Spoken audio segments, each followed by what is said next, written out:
Akala ko ba magaling sa rules? We're not debating. It's not We're not debatable. debating on minority Parliamentary, Madam report. President. We're not debating. Reiterate for the record the proposal to amend Rule 14, Section 41, Senate session.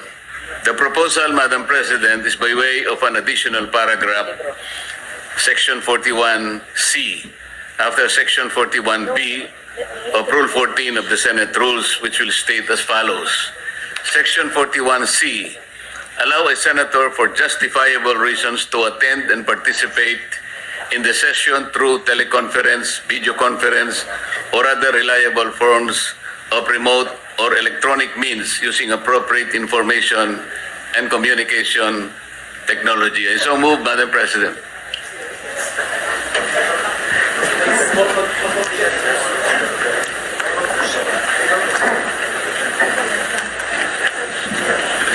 We take note of the motion of Senator Rodante Marcoleta. I recognize Senator Ping Lacson. Yes, thank you, Madam Yes. President. This is a parliamentary inquiry. What is the status of the motion introduced by the Honorable Marcoleta last May 11? Has it been referred to the Committee on Rules? I am told that it's been referred to the Committee on Rules, Majority Leader. Okay. Yes, it has been referred to the Committee on Rules, and that's why in this particular deliberation, the Committee on Rules is giving it back to the floor for plenary action, Madam President. Thank you, Mr. President. Has the Committee on Rules been constituted? I believe that Senator Joel Villanueva is the acting Majority Leader. Yes. And would be the best position Okay. to answer Thank the you, question. Madam President. In the meantime, I recognize Senate President Cayetano. Madam Chair, with the permission of Senator Villanueva, so the Committee on Rules is not reporting out the... No, my the question, Mr. proposal. President, I'm sorry, Madam President, with your permission. My question is, has the Committee on Rules been constituted? Yes. So, Madam President, the answer there is the same answer to the question of Senator Pangilinan and former Senate President Soto, that in accordance with Section 19, is the same. They continue to function. Having said that, I was explaining that the motion of Senator Villanueva was not for the Committee on Rules to report out what was referred to them, but to return to the plenary. Because if you look at Section 136 of our rules, the rules may be amended by means of a motion which should be presented at least 1 day before its consideration, and a vote of majority senators present shall be required for its approval. So you do not need the endorsement nor the forwarding of the Committee of Rules for the amendment of the Committee on for the amendments of the rules. So the only requirement is that it is put on the floor at least 1 day before, or the proposal is made, and that a majority of the senators present will vote for its approval. So I just wanted to clarify that, just so that we don't have any miscommunication that whether or not the Rules Committee met, who are the members, etc. Because right now that's irrelevant, because we have given back to the plenary the proposal. Yeah. Very clear. Thank you, Senate Madam President. President, Senator Lacson's recommendation. does it mean that we are now disregarding the committees of the Senate? So the committee chairman or the chairman of any committee, including the Rules Committee, may just report out any motion or any resolution, referred to it in plenary, and then just, it is within his power to just report it out by himself without any deliberation in the committee, without any committee report. Is that the new rule now, Mr. President, Madam It President? is clearly... There's no new rule. I read the rule. Yes. Senator Lacson is referring to resolutions or And motions. communications or anything referred to the Committee on Rules. We're talking about a motion to amend the rules. We had the option of taking it up, but since everyone asked for 1 more day, it was given to the Committee on Rules. The Committee on Rules has an option to take it up But the acting majority leader or acting chairman of the committee gave it back to plenary, and the plenary is more, how do I put it?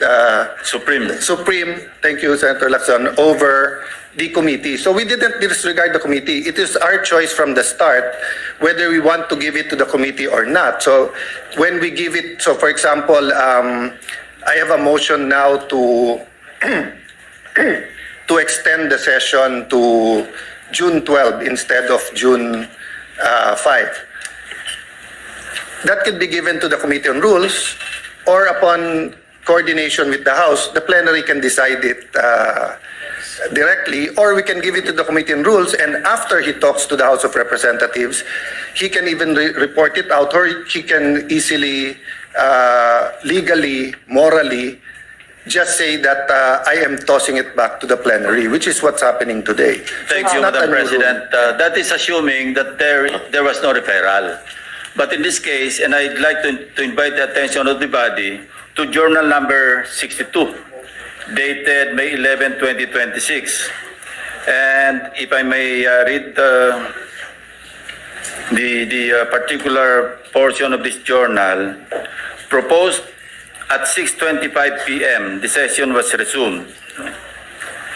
Proposed amendment to the rules of the Senate. Senator Marcoleta proposed an amendment to Rule 14, Senate sessions of the rules, by inserting a new paragraph C under Rule 41, which reads, A or C, allow a senator for justifiable reasons to attend and participate in the session through teleconference, video conference, or other reliable forms of remote or electronic means using appropriate information and communications technology. Now, here's the portion, Mr. President, or Madam President. While expressing no objection to the proposal, Senate President Cayetano A. suggested giving the Committee on Rules time to discuss the matter. Now, my question is, was there any discussion by the Committee on Rules? Apparently, there was none, because it's now being reported out by the acting majority leader without consultation with any of the members. And by the way, Madam President, wala pang Committee on Rules eh. I believe that it was mentioned, and I will reiterate from my understanding that there was no Committee on Rules meeting because that motion is reverted back to plenary. Madam Meaning, Chair. we are not ignoring the fact that, of course, committees must hold meetings, but this particular motion is being referred back to plenary. And may we just put on record, it says in Rule or Section 136, the rules may also be amended by means of a motion which should be presented at least one day, and we're complying with that, before its consideration, and the vote of the majority of the senators present in the session shall be required for its approval. I believe that is what the Senate President had explained. Evidently, Madam President, action was taken. And the action was to refer it to the Committee on Rules, since the position of Majority Floor Leader was vacated. So how can the committee properly function in the absence of a committee of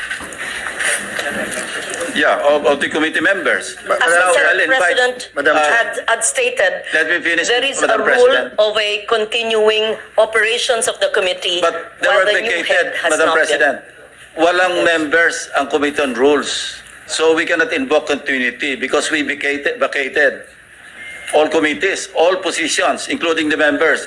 And may I invite you to Section 24 of our rules, Madam President.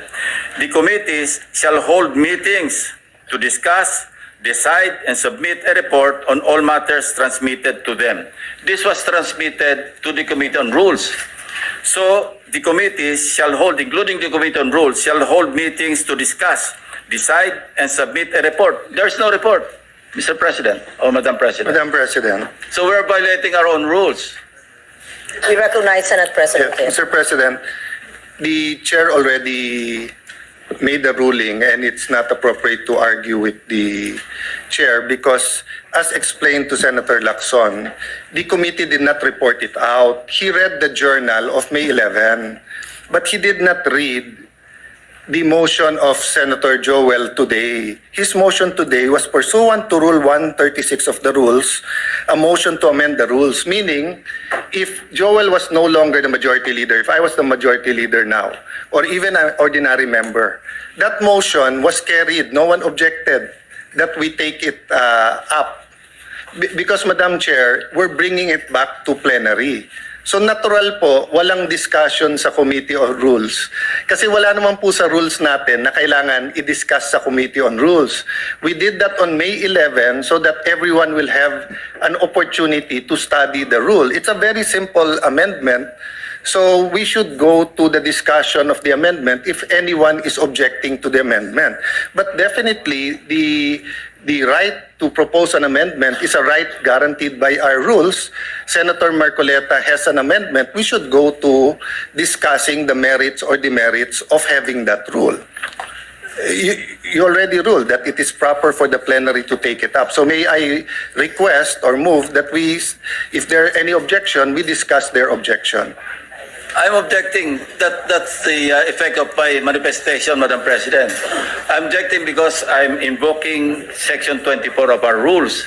And as I read into the records, the journal of May 11, 2026, na-refer po ito sa Committee on Rules.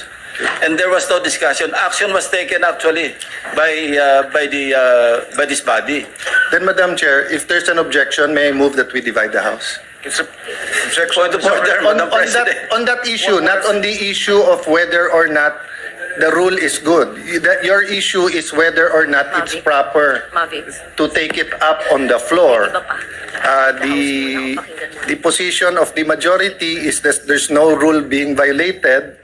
So we will vote. The presiding officer has already ruled, but the gentleman continues to object. So we have to vote on it. Mr. President, We're not objection. voting on the amendment yet. We're voting on whether the amendment is proper or not.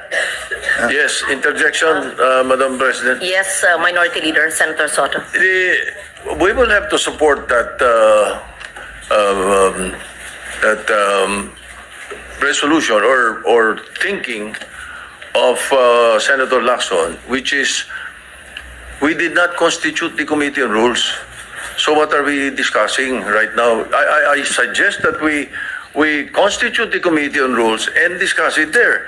How do I know this? Ako minority leader hindi ako member ng rules. Ex officio Tumawag ba? Hindi. Ano to? Binabraso? Point of order, Madam Chairman. Where in the rules does it say that an amendment has to pass the Committee on Rules? Section 24, Madam President. Anong sabi po sa Section 24? The committee shall hold meetings to discuss, decide, and submit a report on all matters transmitted to them. Madam And this- Chairman, that's thank not you. the rule. The rule Yes. is 136. 136. Can you So- please, for the third time, may we request the Senate President to read into the The record rules Rule may be amended 136. by means of a motion which would be presented at least one day before its consideration, and the vote of the majority of the senators present in the session hall shall be required for its approval. So I respect their objection. But how do we determine objections in this Senate? We vote. So if there is an objection, they have already explained their position. We have explained our position. I move that we divide the House, Madam Chair. Lacson has the floor. May we continue with the manifestation of Senator Lacson, and then after him, he will yield to Senator Pangilinan.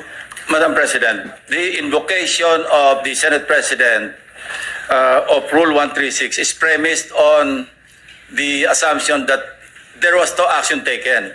But we took action. We referred it to the Committee on Rules. So Section 24 now applies, Madam President. You're gonna just ram down our throat something that numbers can dictate, Madam Mr. Chair. President.